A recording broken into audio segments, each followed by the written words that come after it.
Bonjour et bienvenue sur GEPTV pour ce nouvel épisode de Moteur Action, une série de capsules consacrées aux mécaniques de jeux de rôle. Nous allons parler cette fois-ci du Role Playing Dice, le système de jeu créé par Fantasy Flight Games et qui utilise des dés spéciaux. On va commencer donc de suite par parler des dés. Le Role Playing Dice System utilise deux sets de dés. Un set de bons dés et un set de mauvais dés. Parmi les bons dés, vous avez les D8 verts qui sont les dés d'aptitude, vous avez les D12 jaunes qui sont les dés de maîtrise, et vous avez les D6 bleus qui sont les dés de fortune. Parmi les mauvais dés, vous avez les dés de difficulté qui sont les D8 violets, vous avez les dés de défi qui sont les D12 rouges, et vous avez les dés d'infortune qui sont des D6 noirs. Chaque set de dés utilise ses propres icônes, ses propres symboles qui vont déterminer la réussite ou non d'une action. Parmi les bons dés, vous avez l'icône succès, qui est une petite étoile. Vous avez l'icône amélioration, qui représente un petit peu le cycle des rebelles, que vous pouvez voir ici sur un dé d'amélioration, un dé de maîtrise. Vous avez aussi le triomphe, qui n'apparaît que sur le dé de maîtrise, et vous allez voir que ça améliore encore plus le succès. Vous avez du côté des mauvais dés, maintenant, vous avez les icônes échec, c'est les petits triangles que vous pouvez voir sur les dés violets. Vous avez l'icône menace, c'est l'icône qui ressemble un petit peu au blason de l'Empire sur le dé de difficulté que vous voyez, le dé violet. Et vous avez aussi le désastre qui apparaît sur le dé de défi. Voilà. Donc il y a 3 types de dés par set de dés, et il y a 3 types d'icônes par set de dés. C'est aussi simple que ça. Maintenant, on va voir comment tout ça fonctionne.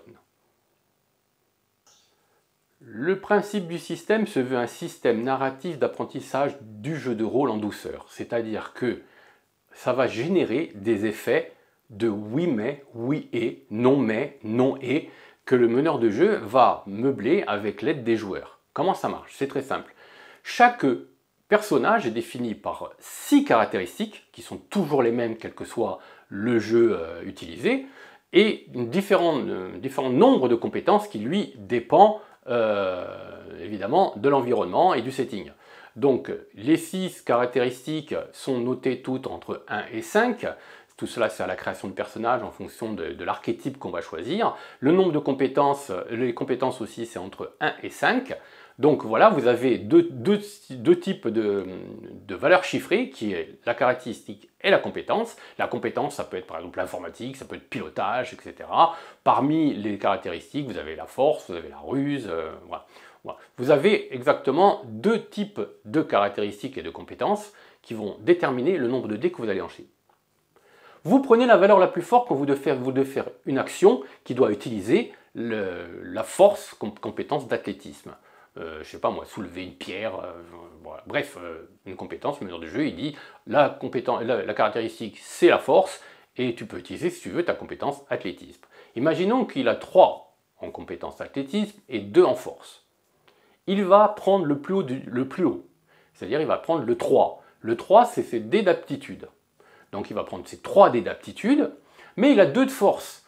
Il va transformer 2 de ces 3 dés d'aptitude en dés de maîtrise. Donc il va lancer un dé vert et 2 dés jaunes. Un dé d'aptitude et 2 dés de maîtrise. Il va lancer ces 3 dés, et en face, le meneur de jeu va lui donner une difficulté. Par exemple, une difficulté moyenne, c'est 2 dés noirs, 2 dés violets, pardon. Parce que en fonction du Genesis, c'est 2 dés noirs, dans Star Wars, c'est 2 dés violets. Bon, comme je vous montre des dés violets, on va choisir des dés violets. Il lance les dés violets, et vous faites le comparatif. Chaque échec annule un succès. S'il y a plus de succès que d'échecs, eh ben l'action est réussie. S'il y a plus d'échecs que de succès, l'action est ratée. Mais il y a aussi ce qu'on appelle les améliorations et les menaces. Par exemple, quelqu'un peut réussir une action, mais avec en face un icône violet qui a affiché une menace. Ça va être un oui mais que le meneur de jeu va décider, en accord évidemment toujours avec le joueur, et ils vont créer une narration pour déterminer pourquoi il y a quelque chose qui se passe malgré que j'ai réussi l'action.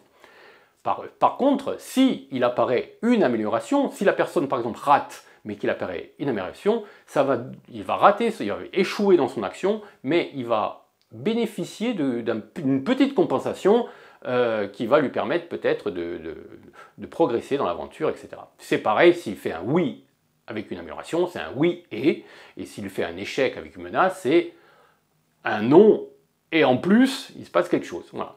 Pour ce qui est des dés de défi, les dés de défi ne sont pas déterminés comme ça. C'est le meneur de jeu qui détermine si l'adversité est vraiment très forte. Il va remplacer le dé d'échec, le dé violet, par le dé de difficulté, pardon, le dé violet par un dé rouge, qui est le dé de défi. Comme vous pouvez le voir, le système il est très simple.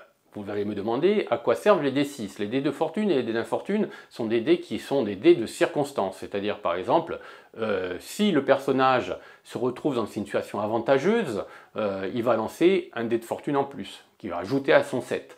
S'il se retrouve dans une situation délicate, exposé, blessé, enfin bon, il va rajouter des dés d'infortune qui vont compliquer la réussite de son action. Vous voyez que les dés de fortune et d'infortune, c'est des dés que l'on greffe à son set de dés et qui vont améliorer la chance de réussite ou la diminuer en fonction si c'est des dés de fortune ou des dés d'infortune. Là, vous avez vraiment tout compris, j'espère en tout cas, pour ce qui est du role-playing dice. Alors que penser du role-playing dice? Alors franchement, c'est un système qui est narratif, qui a été fait au début pour le Star Wars Dice, c'est-à-dire un système qui se veut vraiment très accessible, pas forcément pour les spécialistes de jeux de rôle. Donc c'est un système qui laisse un libre cours à l'échange, à la narration, et qui donne, contrairement à son objectif, beaucoup quand même de responsabilité au meneur de jeu qu'il va falloir interpréter les dés. Mais évidemment, il peut se faire jouer et aider en cela par les joueurs. De plus, il y a aussi le fait que vous pouvez, au début, quand vous débutez, ne considérer que les dés d'échec et les dés de réussite.